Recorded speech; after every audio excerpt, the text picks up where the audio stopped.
내 사랑이 내 백성을 포기 못하니 내 모든 것 내어주고 나 그들을 얻으리라. 여호와께 돌아가자. 우리 돌아서고 그는 변치 않네. 여호와께 돌아가자. 우린 넘어져도 그 사랑 영원하네.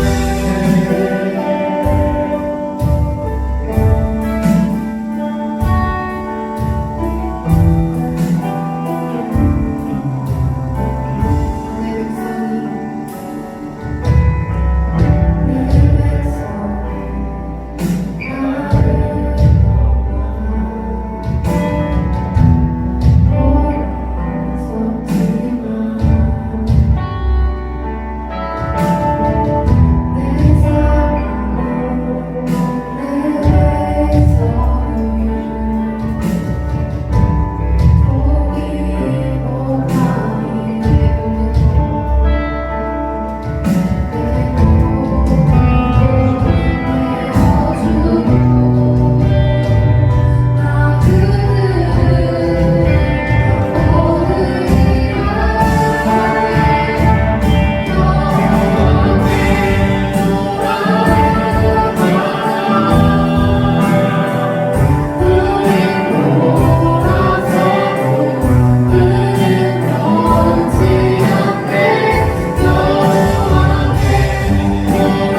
혼자서만 세상을 사는 듯이 주가 멀어고 일이 많은데 우리는 바라보아야 하네. 우리에게 오셨던 그 주님을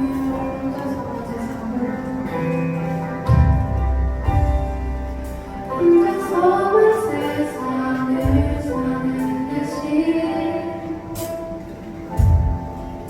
주가 멀어고 일이 많은데 우리는 바라보아야 하네. 우리에게 오셨던 그 주님을 주님이 우리의 아픈 마음을 아시네. 가까이서 우리의 아픔에 공감하시네. 우리 가운데 찾아오셨던 그 주님이 우리의 모든 상황에 공감하시네.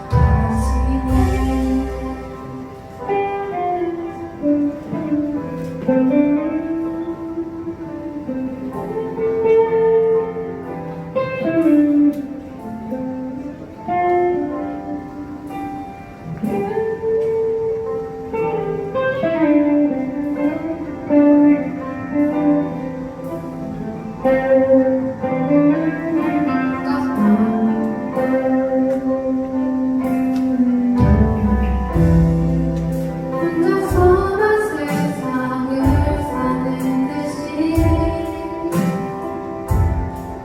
주가 멀어고 일이 많은데 우리는 바라보아야 하네. 우리에게 오셨던 그 주님을 주님이 우리의 아픈 마음을 아시네. 가까이서 우리의 아픔에 공감하시네. 우리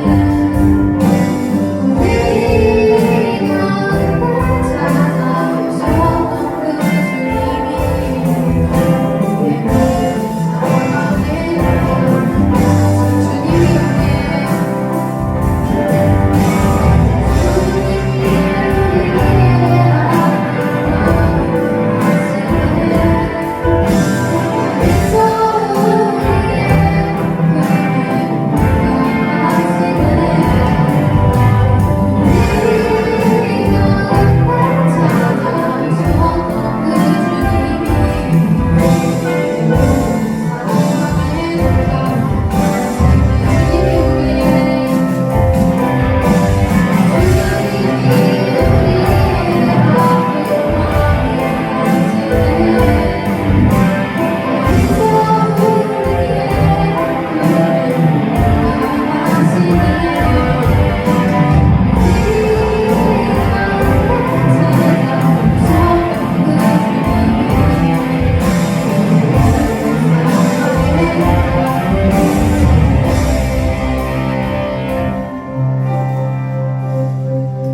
혼자서만 세상을 사는 듯이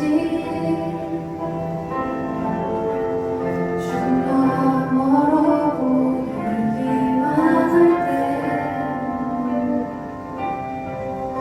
우리는 바라보아야 하네. 우리에게 오셨던 그 주님을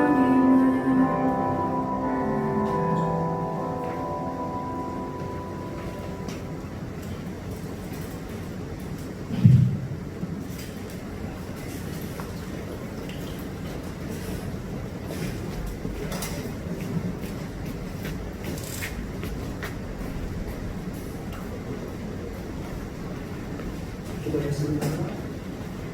사랑의 주님, 참으로 고맙고 감사합니다. 이번 일상 가운데서 저희들을 챙겨주시고 저희가 서울까지 주일을 맞이하면서 함께 예배하며 교제하며 주님께 나아가시는 시간 주시는 너무 고맙고 감사합니다. 비록 코로나19로 인하여서 다 같이 예배를 드릴 수 없지만 각자 사는 상황 속에서 온라인 예배를 통하여서 하나님의 원인이 되실 수 있는 시간들이 되어주시도록 은혜를 베풀어 주시옵소서. 이 가운데 주님 말씀대로 샀다고 했지만 주님 뜻대로 살지 못하고 주님 마음 바뀌었던 것 용서해 주시고 이 시간 예배를 통하여서 우리의 믿음들이 회복되게 하시고 하나님과 귀한 만남의 시간을 되어주시도록 은혜를 베풀어 주시옵소서. 자문서를 통하여서 사람이 아무리 그 계획을 세운다 할지라도 그 말씀을 옮기시는 분은 여호와 하나님이라고 말씀하셨습니다.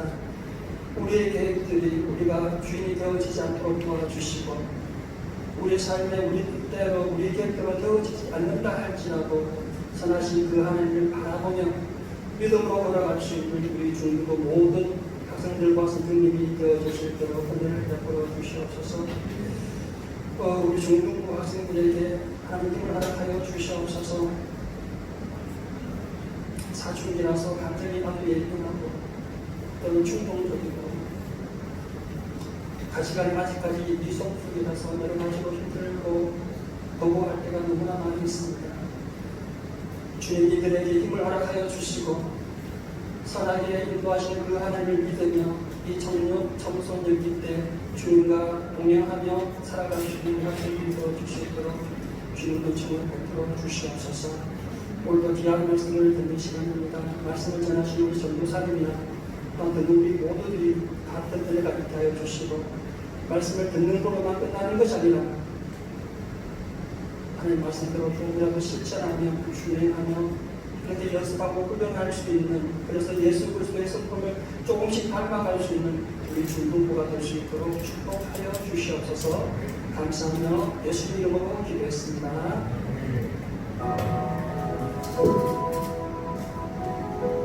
허웨이브 중등부 예배 오신 여러분 다시 한번 진심으로 환영합니다. 새 친구 있나요? 있으면 주의 사랑으로 살아가고 있어요? 새 친구 일어나 주시겠어요?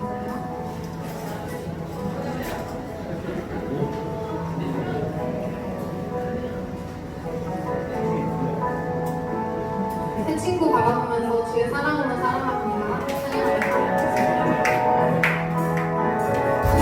사랑으로 살아갑니다. 주의 사랑으로 살아갑니다. 현재 자매 안에서 주의 영광을 보내 주의 사랑으로 서로를 바라보면서 주의 사랑으로 살아갑니다. 주의 사랑으로 살아갑니다.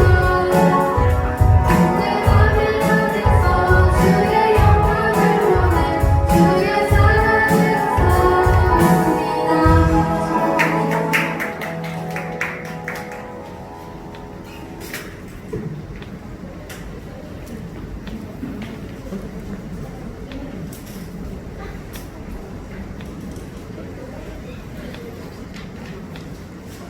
반갑습니다.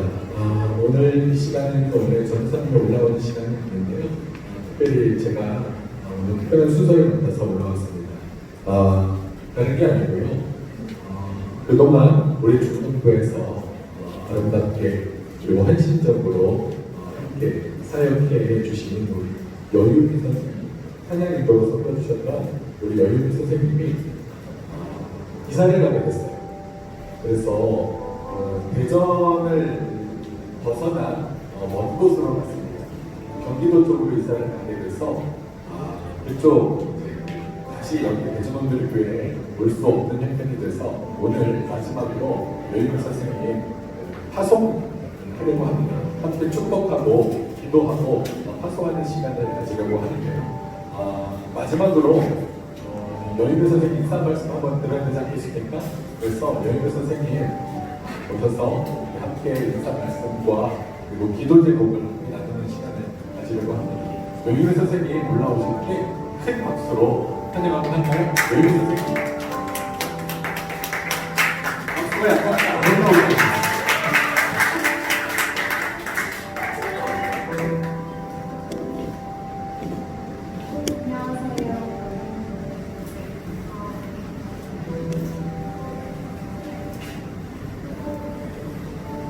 너무 오랫동안 여기서 교사로 있으면서 많이 배우고 섬기러 왔는데 섬긴 부분인 것 같아서 너무 고맙고 또 죄송하기도 하고 그렇게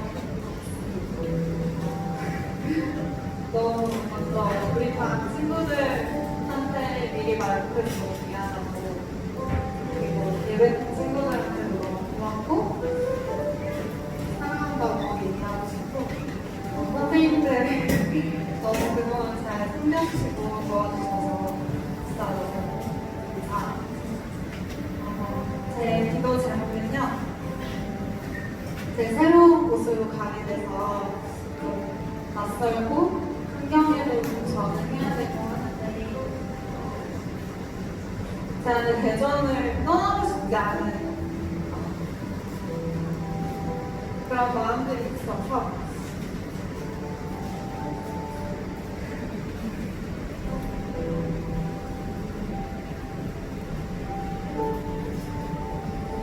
좀 새로운 곳에 잘 적응할 뿐만 아니라 국가를 사랑하고 여기서 또 함께 하시는 주님과 함께 하면서 좋은 사람들 될 수 있도록 기도해 주시고 여러분들도 사춘이잖아요. 네, 저도 마찬가지로 그런 시간을 또 보내고 있는 것 같은데 저도 이제 내가 누구고 내가 어디로 나아가야 되고 어떻게 살아야 되고 이런 것들을 고민하는 시기인 것 같은데 시간들을 좀 주님 안에서 잘 보낼 수 있도록 그리고 올바른 방향대로 선택할 수 있도록 기도해 주시면 감사하겠습니다.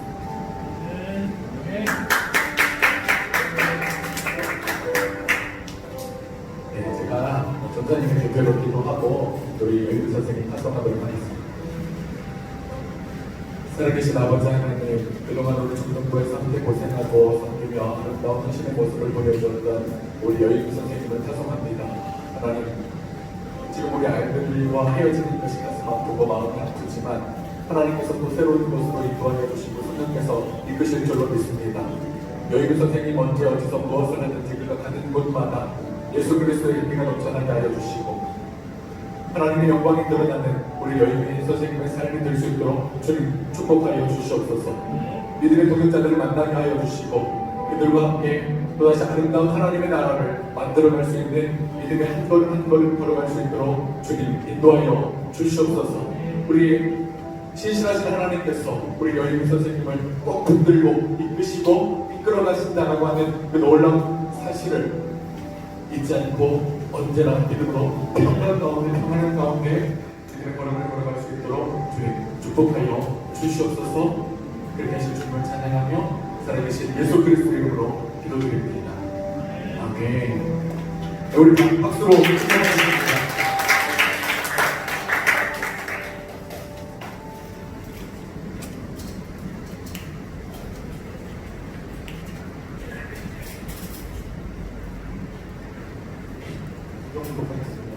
하나님 말씀 요한복음 3장 25절에서 30절입니다.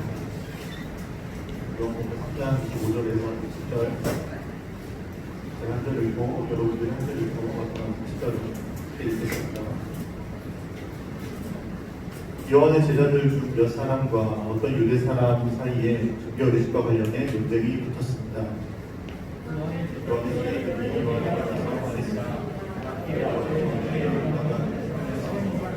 함께 계시던 분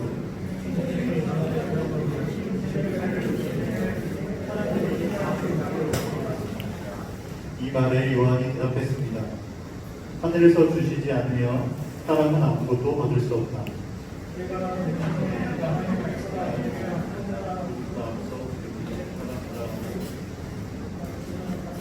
나를 직원을 찾아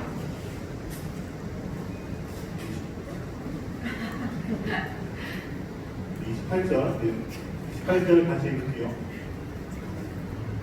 여러분들이 읽을게요.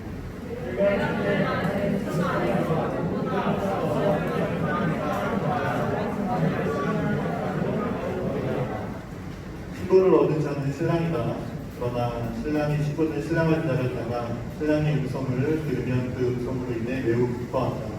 나는 이런 기쁨으로 충만한다. 함께 하겠습니다. 그분은 신랑이 같고 나는 신랑이 하다. 네.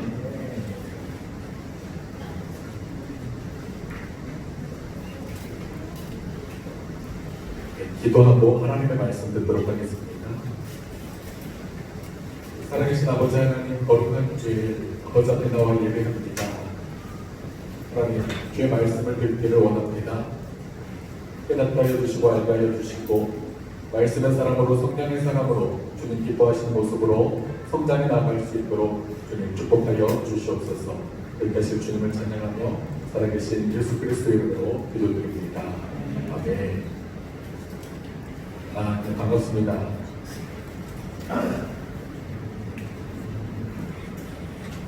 지금 계속 우리가 가스펠 프로젝트를 진행하고 있죠. 가스펠 프로젝트의 중심 인물은 바로 예수님입니다. 예수님의 탄생부터 지금 쭉 예수님의 성령 세례 이후에 나타난 사건들을 우리가 지금 알아보고 있는데요. 지난주 설교 내용 혹시 여러분 기억하는 분 있어요? 지난주 설교 내용? 지난주 설교 내용 난 기억한다? 저희 때 나가려다가 지금 딱 맞았어. 지난주 설교 내용 난 기억한다? 없어요? 아이고. 지난주 니고데모 이야기 했잖아요. 니고데모가 한밤중에 예수님을 찾아가죠. 그리고 예수님께 질문을 하는데 예수님께서 이제 거듭남의 비밀, 구원의 놀라운 영적 비밀을 니고데모에게 알려줘요. 그 사건을 통해서 우리가 세 가지를 깨달았어요. 첫째는 니고데모는 누구였습니까? 당시 사내들이 공의 의원이었어요. 권력이 있는 사람이었어요. 그러나 권력이 있는 사람도, 사회적 지위가 있는 사람도, 종교적인 열심이 있는 사람도 구원을 보장받지 못한다라고 하는 사실을 보았습니다.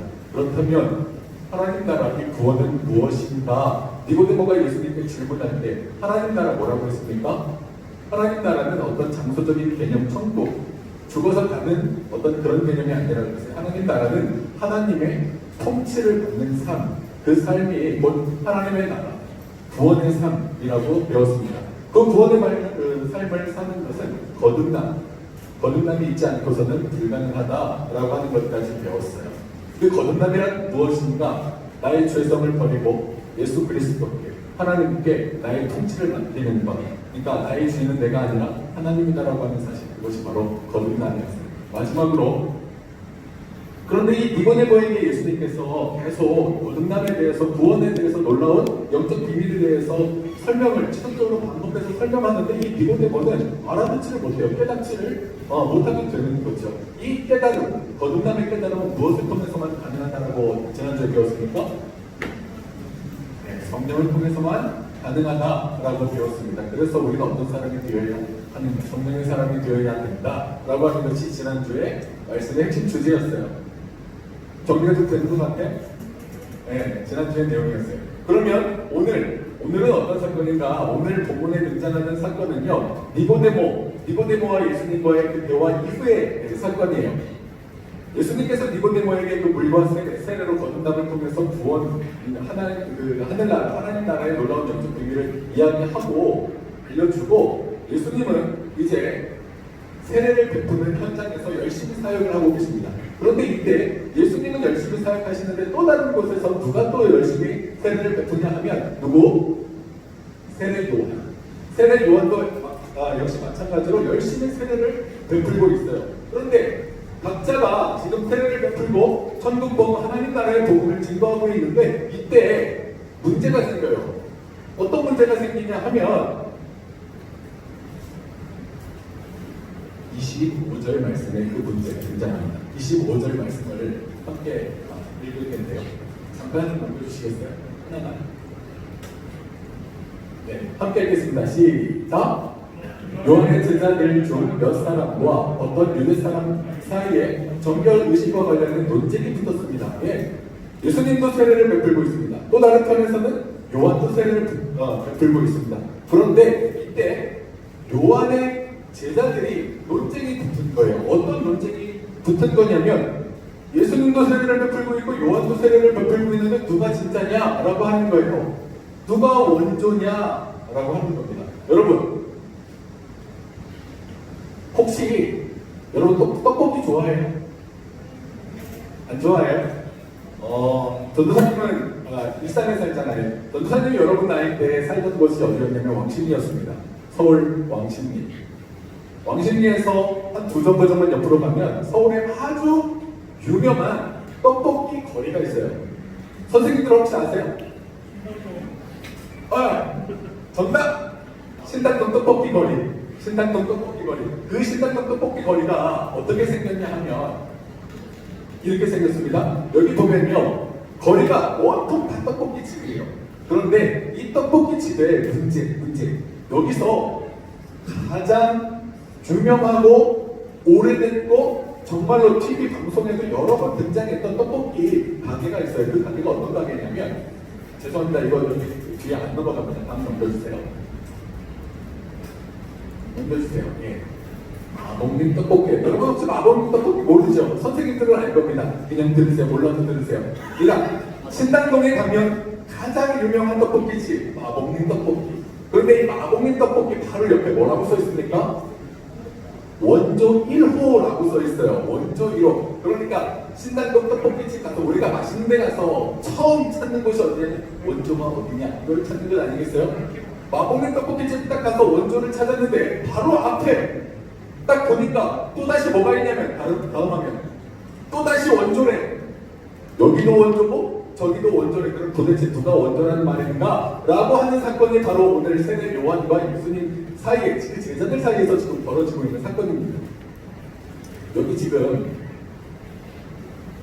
엄밀히 따지면 세례 요한이 원조입니까? 예수님이 원조입니까? 예수님이 원조예요? 세례 요한이 원조일까요? 예수님이 원조일까요? 예수님이 누구한테 세례 받았어요? 요한한테 받았죠? 그럼 누가 원조예요? 왜 대답을 못해? 애매하죠? 예수님이 요한에게 세례를 받았는데 그러면 세례 요한이 원조예요? 원래 세례, 이 거듭남의 구원의 은혜는 원래 누가 주는 건데요? 예수님이 그거 베풀려고 온 건 아니겠어요? 그러니까 여기 이와 같은 논쟁이 지금 이 예수님의 그 세례 요한의 제자들로부터 지금 벌어지고 있는 사건이에요. 이때 세례 요한의 제자가 이 논쟁 가운데서 세례 요한에게 찾아가서 세례 요한에게 하소연을 합니다. 이 하소연의 내용이 바로 26절에 있는 거예요. 26절 같이 한번 읽겠습니다. 시작. 요한의 제자들이 요한에게 와서 말했습니다. 라비요, 저는 요단강 건너편에서 선생님과 함께 계시던 분, 선생님이 증언하셨던 그분이 지금 세례를 주고 있는데 사람들이 다 그분께로 가고 있습니다. 보십시오. 어떻게 보면 예수님이 세례 요한에게 세례를 받았어요. 세례 요한이 원조인 것 같아요. 그런데 지금 사람들이 어디로 향하고 있습니까? 예수님께로 향하고 있는 거예요. 먼저 떡볶이집을 먼저 차렸는데 나중에 차린 집으로 사람들이 몰려가고 있는 거예요. 그러니까 세례 요한의 제자들이 위기감이 생겼습니다. 세례 요한께 찾아갑니다. 선생님 큰일 났습니다. 지금 여기 보면 라비요, 그분께로 가고 있습니다. 이거는 문어체예요. 이 문어체로는 생동감이 안 옵니다. 이걸 구어체로 바꿔야 우리가 생동감이 있는 거예요. 어떻게 하냐면 라비요가 아니라 선생님 큰일 났습니다. 이런 어떤 위기감이 있는 상황에서 세례 요한에게 제자들이 찾아가는 거예요. 어떡합니까? 큰일 났습니다. 지금 우리 문 닫게 생겼습니다. 사람들이 다 예수님을 찾아갑니다. 라고 하는 거예요. 예수님의 지금 인기가 너무나 많은 상황에 벌어졌습니다. 그런데 여기 보면 마지막에 그분께로 가고 있습니다. 한글 우리말 성경으로는 가고 있습니다. 라고 표현을 했지만 이게 헬라어 원문을 보면 상당히 뭐가 차이있냐면 분노가 차이는 거예요. 막 화가 나 있는 상태인 겁니다. 개혁개정은 뭐라고 표현하냐면 가더이다. 그분께로 가더이다. 어떡합니까? 라고 하는 이 분노에 차 있는 그 세례 요한의 제자들의 모습이 보이고 있어요. 그런데 이때 세례 요한의 제자들은 이 사건을 믿음의 눈으로 보지는 못했습니다. 인간적인 눈으로 본 거예요. 내 스승, 내가 모시는 스승의 명성에 누가 될 것이 너무나 안타까운 나머지 세례 요한에게 교와 같은 이야기를 하고 있는 거예요. 인간적인 모습으로는 어떻습니까? 참 이 제자들, 의리 있는 제자들이죠. 저 개인적으로 보면 그럴 것 같아요. 믿음의 눈으로는 보지는 못했지만 어쨌든 이 제자들은 누구를 위해서 지금 이와 같은 하소연 푸념을 지금 하고 있는 겁니까? 세례 요한을 위해서 이와 같은 푸념을 지금 하고 있는 상황인 거예요. 이때 요한이 제자들에게 어떻게 대답하는가? 그 대답이 놀랍습니다. 그 대답이 27절에 등장을 하는데요. 27절 말씀 함께 읽겠습니다. 시작. 이 말에 요한이 대답했습니다. 하늘에서 주시지 않으면 사람은 아무것도 받을 수 없다. 예. 요한은 사람들이 예수님께로 가는 것 그리고 본인은 쇠퇴해지고 있다고 하는 사실을 받아들였습니다. 이것이 누구를 통해서 벌어지고 있는 사건인가? 하나님께서 하나님의 계획으로 하나님의 섭리로 하나님의 뜻으로 이 일들이 벌어지고 있다고 하는 사실을 요한은 믿음의 눈으로 보았습니다. 제자들은 인간적인 육신의 눈으로 보았어요. 그래서 안타까운 거죠. 그러나 요한은 바로 믿음의 눈으로 본 거예요. 하나님의 계획과 뜻과 섭리를 요한은 본 겁니다. 더욱 놀라운 것은 이때 요한이 이 말만 하고 끝나는 것이 아니라 무슨 말을 하냐면 30절에 놀라운 요한의 고백이 들어가 있습니다. 30절 말씀 함께 읽겠습니다. 시작. 그분은 행해야 하고 나는 쇠해야 한다. 예, 있는 그대로 받아들이는 거예요. 있는 그대로 받아들이는 거예요. 여러분 때로 우리가 살면서 여러분 인정받지 못할 때 칭찬받지 못할 때 있지 않아요? 그리고 어떨 때 답답할 때 있지 않아요? 왜 나에게 이와 같은 일들이 벌어지는 걸까? 숨막힐 때 있지 않습니까? 혹은 원망하고 싶을 때, 누군가 원망하고 싶을 때 있지 않으셨어요? 전도사님도 어렸을 때 그랬습니다. 전도사님 어렸을 때 안타까운 인생을 살았어요. 어려서부터 힘든 인생을 살았죠. 부모님의 돌봄을 받지 못했습니다. 여러분은 알다시피 중학교 1학년 아닌데 모르지. 네, 전도사님은 그런 안타까운 인생을 살고 사춘기 때도 방황을 했습니다. 힘들게 잡은 마지막 한 줄기 뒷줄기 그 꿈마저 포기해야 하는 안타까운 상황에 직면했을 때 얼마나 세상을 원망하고 하나님을 원망했을까요? 네, 실제로 그랬습니다. 실제로 너무나 힘들었죠. 그런데 그때는 알지 못했습니다. 돌이켜보니까 하나님께서 그와 같은 인생을 살도록 거기에 두신 거예요. 그리고 하나님의 섭리가 있었다라고 하는 것을 깨달았습니다. 하나님의 계획이 그 가운데 있었구나. 그러니까 그 안타까운 인생, 힘들었던 과거, 그것이 단지 힘들었던 과거로 불평하는 원망하는 과거로 머물러 있지 않고 그것을 통해서 하나님께서 비전을 주셨어요. 소명, 사명을 주셨어요. 내가 너를 어떻게 쓸 것이다. 이 21세기 힘들고 어려운 삭막하고 궁박한 이 사회 가운데에서 어떻게 살아야 할지 하나님께서는 전도사님에게 말씀해 주셨어요. 깨닫게 해주셨어요. 그로부터 그 전도사님의 과거에 또 원망스러웠던 삶은 더 이상 원망의 삶이 아니게 되었습니다. 하나님의 섭리를 깨달을 때 하나님의 뜻과 계획을 알게 될 때 우리에게 닥친 수많은 안타까운 일들은 더 이상 안타까운 일이 아닌 거예요. 그 이후에 하나님의 놀라운 계획이 나를 향한 계획이 있기 때문에 그렇습니다. 우리 창세기를 한번 거슬러 볼까요? 창세기에 요셉이 있죠. 요셉의 이야기를 우리는 다 알 겁니다. 요셉 어떻습니까? 형들에게 미움을 받아서 팔려가죠. 열심히 살려고 했지만 보디발의 아내가 유혹합니다. 도저히 그럴 수 없어서 정의를 추구하다가 결국에 또다시 감옥에 갇히는 비극을 맞이하게 되죠. 이것이 요셉의 인생이었습니다. 그런데 나중에 어떻게 되죠? 나중에 이스라엘 기근이 발생하자 형제들이 와서 무릎을 꿇는 사건이 벌어지면서 이 요셉, 나를 팔았던 형들을 어떻게 합니까? 용서하게 되죠. 하나님이 이때를 위함이 아닙니까? 이때를 위해서 나를 먼저 애국 땅에 보내신 겁니다. 물론 힘들었겠죠. 고생이 많았습니다. 온갖 가진 고생들을 겪었을 거예요. 원망이 없었을까?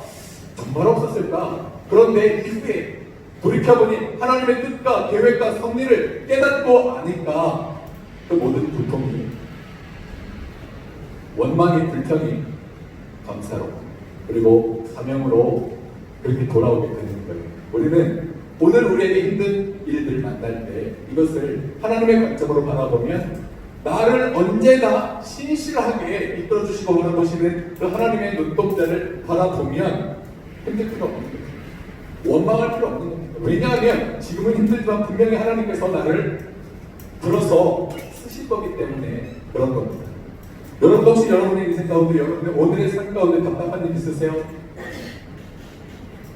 원망스러운 일 있으세요? 왜 나에게만 이와 같은 일이 벌어질까? 그와 같은 일들을 경험하는 친구들이 혹시 있습니까? 하나님의 눈으로 바라보시고 언제나 신실하게 나를 바라보시고 이끄시는 그 하나님을 바라보는 거예요. 그렇게 믿음의 눈으로 바라보는 겁니다. 오늘 요한이 그 하나님의 섭리와 하나님의 계획과 하나님의 뜻을 바라보는 거예요. 신앙이란 바로 이런 것입니다. 나의 요구 조건들, 내가 하고 싶은 것, 나의 욕망과 뜻하는 바를 하나님으로부터 관철시키는 게 아니라 하나님의 뜻에 나를 붙여가는 게 그것이 신앙인 거예요. 그렇게 올바른 믿음으로 올바른 신앙으로 성장해가는 여러분들 되기를 주님의 이름으로 축복합니다. 아멘. 아멘. 네. 이때 요한이 믿음의 눈으로 이 사건을 바라보고 있습니다. 물론 제자들은 인간적인 모습으로는 요한에게 참 이 스승을 지키고자 하는 제자된 모습으로 의리 있는 모습을 보이기는 합니다. 요한이 적당히 감동이 됐을지는 모르겠어요. 이 제자들 내가 헛키우지는 않았구나. 그런데 한편으로는 믿음으로 바라보지 못하는 제자들의 모습을 본 거예요. 어떤 차이입니까? 인식의 차이거든요. 시각의 차이입니다. 믿음으로 바라보는가? 인간적인 관점으로 바라보는가? 그래서 우리는 우리에게 벌어지는 모든 사건을 어떻게 바라봐야 되냐면 믿음의 눈으로 바라봐야 되는 거예요. 이때 요한이 제자들에게 특별한 당부의 이야기를 합니다. 그 이야기가 28절 나왔어요. 28절 말씀 함께 읽겠습니다. 시작. 내가 전에 나는 그리스도가 아니고 그분보다 앞서 보냄을 받은 사람이다 라고 한 말을 증거할 사람들은 바로 너희다. 요한은 예수님의 올 길을 미리 얘기하는 사람이었습니다. 그게 바로 오늘 28절 말씀인데 그거를 증거할 사람이 바로 너희다. 여기 우리 한글말로는 바로 너희다가 뒤에 있지만 헬라 원문에는 바로 너희다가 바로 앞에 있어요. 뭐냐면 너희가 그것을 증거해야 될 내 제자들이다. 예수 그리스도의 제자의 삶을 살아가야 하는 사람이 누구냐? 너희가 그 역할을 해야 된다라고 그 제자들에게 믿음의 눈으로 바라볼 것을 그리고 그 제자의 삶을 살아갈 것을 당부하는 거예요. 그리고 요한의 마음, 요한의 상태, 요한의 지금 마음가짐을 제자들에게 무엇으로 표현하는가, 어떻게 이야기하는가, 그것이 29절 말씀입니다. 29절 말씀 함께 읽겠습니다. 시작. 친부를 얻는 자는 신랑이다. 그러나 신랑의 친구는 신랑을 기다렸다가 신랑의 음성을 들으면 그 음성으로 인해 매우 기뻐한다. 나는 이런 기쁨으로 충만하다. 여러분 혹시 29절 말씀 어떤 이해되세요? 저도 이거 한참 읽다가 이게 도대체 무슨 말인가 한참 고민했습니다. 그리고 이 당대의 역사적인 시대적인 상황적인 배경을 이해하지 못하면 이 29절 말씀이 도무지 이해가 안 돼요. 신랑의 음성을 듣고 그 음성으로 인해서 기뻐한다라고 하는 게 도대체 무슨 말인가? 이거는 배경을 좀 이해할 필요가 있어요. 그 배경에 대해서 좀 설명하겠습니다. 당대 유대 사회에서의 결혼 문화가 있어요.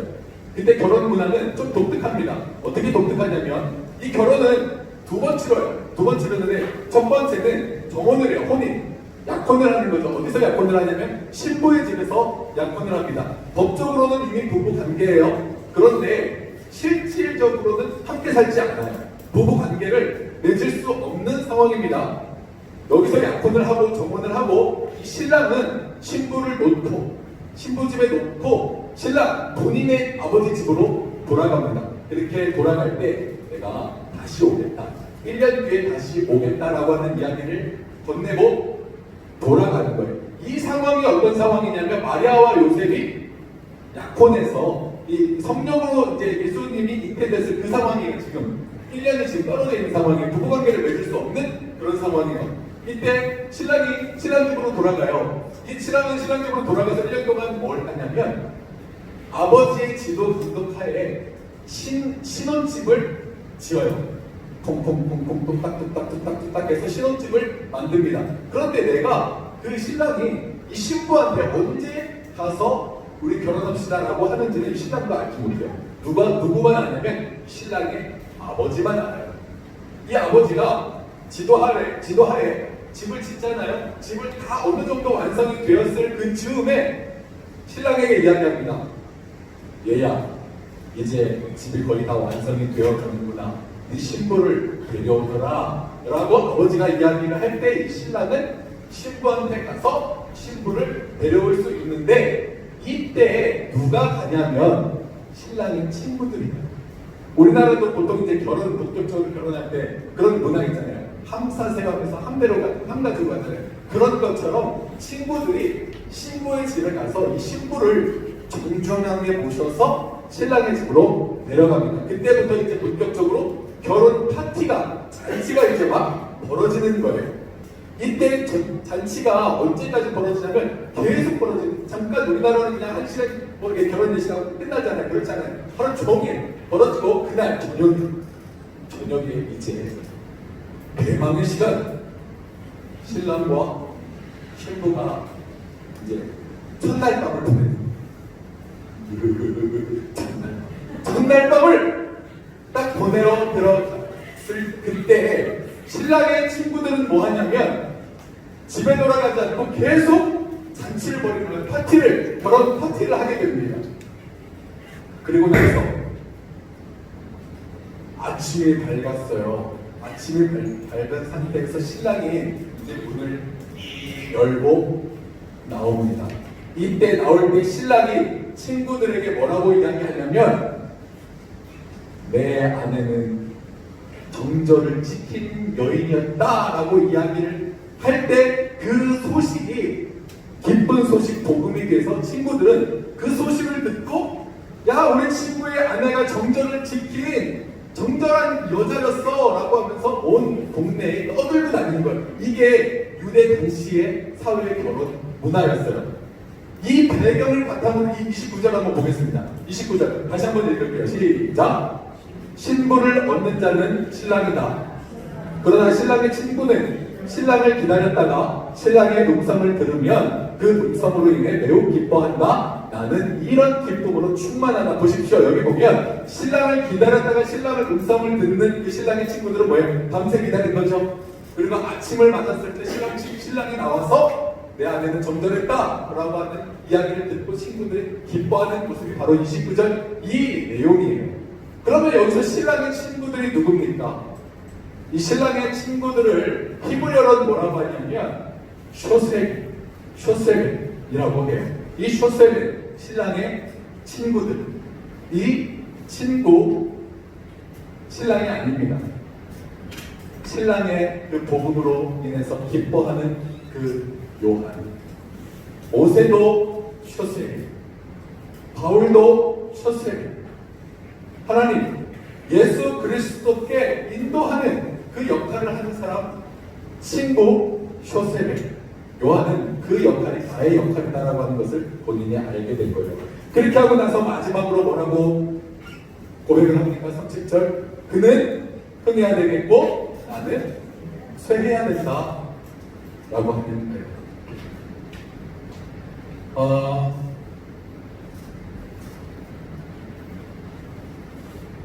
예수 그리스도께서 주인공이었습니다. 그리고 요한은 주인공이 아니었죠. 쇼셉의 주인공의 친구였습니다. 보통 우리 목회자들이 예수 그리스도께 하나님께 갖는 그 영광을 가로채는 경우가, 그런 유혹에 빠지는 경우가 많습니다. 왜냐하면 앞에 서 있잖아요. 앞에 서 있기 때문에 사람들이 칭송할 수도 있어요. 물론 여러분들은 나를 칭송 안 하지만 그럴 유혹에 빠질 가능성이 높단 말이에요. 또 누가 이런 유혹에 빠질 가능성이 높습니까? 찬양 인도자. 겉으로 보면 그럴듯해 보이잖아요. 멋있어 보이잖아요. 혹은 예배팀 친구들, 혹은 앞에 서 있는 싱어들, 겉으로 드러나 있는 사람들, 그런 유혹에 빠지기 십상이에요. 내가 내 자아 도취에 빠져서 하나님께, 예수님께 올려돌려야 될 그 영광을 내가 가로채는 겁니다. 그런 경우가 너무나 많아요. 그래서 우리는 조심해야 되는 거예요. 우리는 누구입니까? 우리는 쇼셉이에요. 우리는 쇼셉입니다. 우리는 그 영광을 하나님께 올려드리는 그 역할을 하는 사람일 뿐이지 그 영광을 우리가 취해서는 안 되는 거예요. 여러분 모두 쇼셉입니다. 예수 그리스도께 세상에 나가서 학교에서, 가정에서, 학원에서 친구들을 예수님께, 주인에게 모셔오는, 데리고 오는 복음을 전하는 증거자, 그 쇼셈의 그 삶을 살아가는 거예요. 내가 주인공이 아니라 그랬어요. 하나님께 영광을 올려드려야 된다고 하는 이야기. 전도사님이 지난 학기 때 이 말씀을 묵상하면서 지난 학기 때 학교에서는 전도사님이 신학을 하잖아요. 신학생들은 설교를 할 기회가 수업 시간에 주어집니다.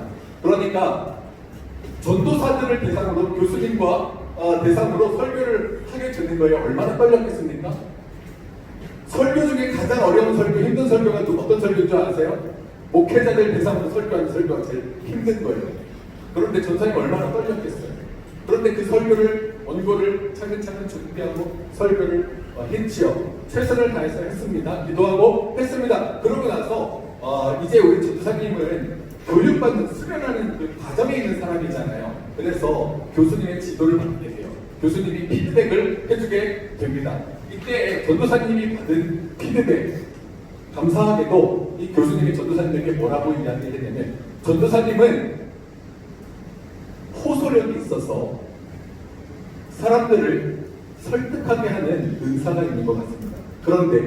그런데 그 은사를 잘 개발하시면 좋겠습니다. 그런데 한편 걱정스러운 것은 이 개인의 논리와 호소력과 그 주장이 말씀을 묻게 되지 않을까 염려됩니다. 그때는 그 이야기를 들었을 때 잘 몰랐거든요. 근데 이 말씀을 묵상하면서 그게 내게 툭 치는 거예요.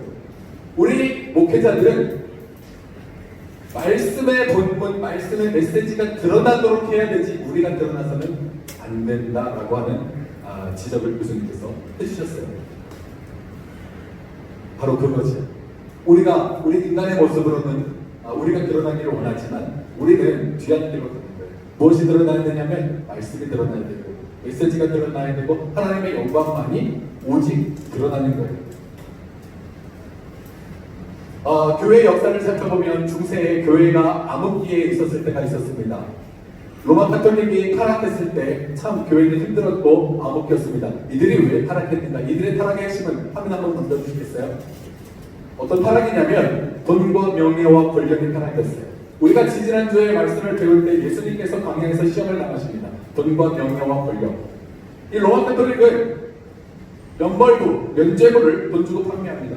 그리고 성인을 숭배합니다.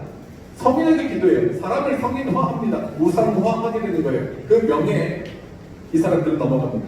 그리고 권력을 남용하는 거예요. 이것이 로마 카톨릭의 타락이었어요. 이 타락을 통해서 수많은 선구자들이 이렇게 해서는 안 되겠다. 다른 신앙을 우리가 찾아야 되겠다라고 해서 일어나는 것이 무엇입니까?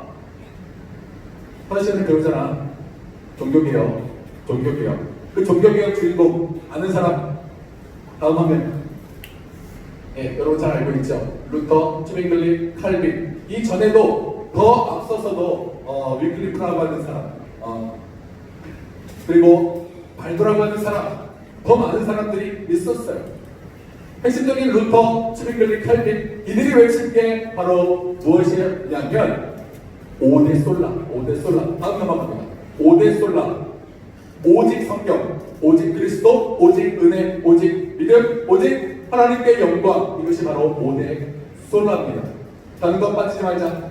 돈의 명예에 권력에 빠지지 말자. 오직 성경, 오직 그리스도, 오직 은혜, 오직 믿음, 오직 하나님께 영광. 이것이 우리가 추구해야 우리의 신앙이다 라고 하는 것이에요. 그래서 이 종교개혁 5대 솔라를 통해서 개혁교회에서는 웨스트민스터 신앙 고백이라고 하는 공통된 신앙의 교리를 함께 만들게 됩니다. 거기서 만들어진 웨스트민스터 소요리 문단 1문항 다음 화면입니다. 사람의 제일 되는 목적은 무엇입니까? 답변 무엇입니까? 함께 읽겠습니다. 시작! 사람의 제일 되는 목적은 하나님을 영원하게 하는 것과 영원토록 그를 즐거워하는 것이다. 이것이 무슨 이야기입니까? 하나님의 영광을 위해 사는 거예요. 하나님의 영광을 위해서 우리가 존재하는 겁니다. 우리의 삶의 목적, 존재의 목적, 하나님의 영광을 드러내는 것이, 예수 그리스도의 향기를 풍겨내는 것이 바로 그것입니다. 그것이 세례 요한의 고백이었고 30절에 어떤 고백이 있습니까? 그분은 흥해야 하고 나는 쇠해야 한다라고 하는 고백입니다. 이 고백을 통해서 세례 요한은 쇠해지고 예수 그리스도는 흥해졌지만 예수 그리스도께서 세례 요한을 일컬어 뭐라고 이야기합니까? 세례 요한을 일컬어 여자가 낳은 자 중 이보다 큰 자가 없다. 이보다 큰 자가 없다라고 하는 영광을 얻게 되는 것이에요. 그렇게 해서 우리의 삶, 어떤 목적을, 어떤 존재 목적을 가지고 살아야 하는가? 하나님의 영광을 위해서 살아야 한다. 오직 하나님께 영광, 솔리 데어 글로리라고 하는 것입니다. 이것이 오늘 세례 요한과 예수님의 세례 사건을 통해서 제자들에게 가르쳐준 세례 요한의 아주 중요한 고백으로 들렸습니다. 우리에게도 동일한 음성을 주시는 거예요. 우리가 무엇을 위해 살아야 하는가? 하나님의 영광을 위하여 오직 하나님께 영광. 그렇게 살 수 있는 여러분들 되기를 주님의 이름으로 축복합니다. 아멘. 기도하겠습니다. 사랑하신 아버지 하나님 감사합니다. 오늘 귀한 말씀 하나님 우리에게 허락하여 주셔서 아버지 하나님 우리 모두가 말씀을 사람으로 성취하여 주시옵소서. 나의 삶의 주인이 내가 아닌 나의 거짓된 옛자 죄성이 젖어있는 타락한 모습이 아닌 예수 그리스도께서 나의 삶의 주인임을 고백합니다. 하나님께 나의 모든 선택권, 모든 특권, 모든 권리를 내어놓습니다. 주님, 나의 삶의 주인이 되어서 나의 삶을 인도하여 주시옵소서. 하나님께 영광 올려드릴 수 있는 우리의 삶이 될 수 있도록 주님 축복하여 주시옵소서. 그렇게 하실 주님을 찬양하며 살아계신 예수 그리스도의 이름으로 기도드립니다. 아멘. 네, 우리 말씀을 기억하며 우리 하나님 앞에 기도하며 나아가겠습니다. 기도하고 기도 제목을 적을 때 오늘 말씀 가운데서 하나님께서 내게 주신 음성이 무엇인지 그것을 중심으로 함께 기도 제목을 적고 그리고 봉헌하며 하나님 앞에 나아갈 텐데요. 잠시 한 3분 정도 시간 있는 동안 여러분 우리의 기도 제목을 적도록 하겠습니다.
네, 봉헌위원은 앞으로 나와주시고요.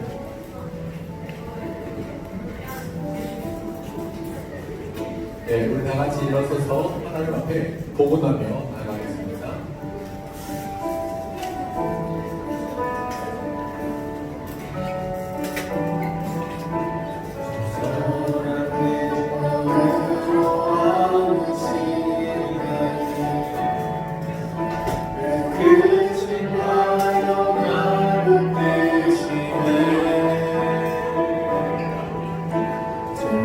속에로 흔들리지 않고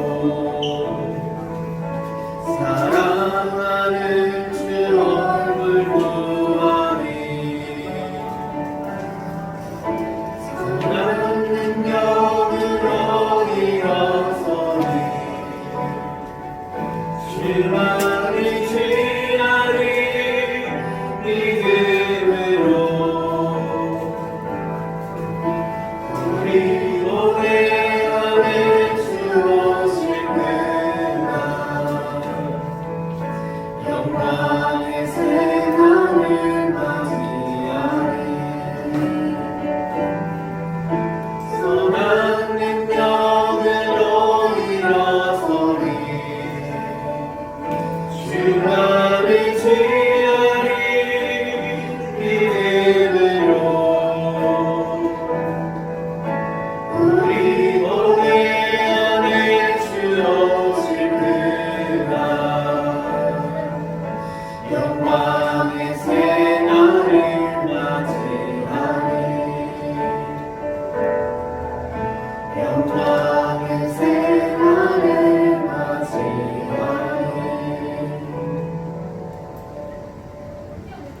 하나님, 오늘 말씀에 따라 우리가 지금 보내고 있는 시간들 속에 우리를 향하신 하나님의 계획을 발견하고 하나님의 신실하심을 경험하기를 원합니다. 그래서 주님께 영광 돌리는 삶을 살기 원합니다. 우리에게 믿음의 눈을 허락해 주세요. 우리에게 허락하신 일부를 주님께 드립니다. 주님의 손길과 발길과 눈길이 닿는 곳에 주님의 뜻에 따라 사용되게 해주세요. 세계 곳곳에 계신 선교사님들을 위해 기도합니다. 코로나19 바이러스로부터 지켜주시고 그들이 섞이는 지역과 섞이는 사람들 또한 지켜 보호해주세요. 지금의 상황이 우리를 복음으로부터 끊어내지 못할 것임을 선포합니다. 살아계신 예수 그리스도의 이름으로 기도드립니다. 주기도문으로 오늘의 예배를 마치겠습니다. 하늘에 계신 우리 아버지를 거룩하게 하시며 아버지의 나라가 오게 하시며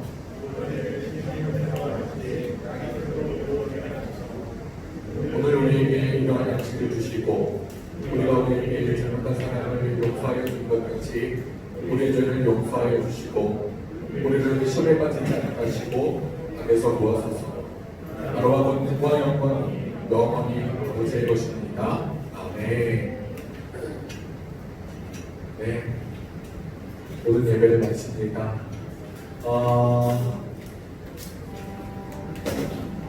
네, 계속해서 지금 코로나로 우리가 소그룹을 교회 안에서는 할 수가 없습니다. 그래서 여러분 집에 돌아가서 부모님들과 함께 오늘 말씀에 대해서 함께 나눠주시기를 바라고요. 지금 정부 지침에 따라서 우리가 교회에서 교회 외에 소모임을 할 수 없었는데 며칠 전에 그것이 해제가 됐습니다. 그래서 소모임이 다시 이제 시작될 수 있었는데 교회 안에서는 그것이 어려워요. 중단되었던 드라이브스루 신방이 다음 주부터 다시 재개됩니다. 다음 주 드라이브스루 신방 신청했던 친구들, 동료와 선들이 다시 재개된다라고 하는 사실을 말씀드리고 집 앞에서 전도사님과 함께 교제하고 기도하고 그러는 시간을 가질 예정입니다. 다음 주에 주일날 만나고 또 드라이브스루 신방 친구들은 신방에서 만나도록 하겠습니다. 바이.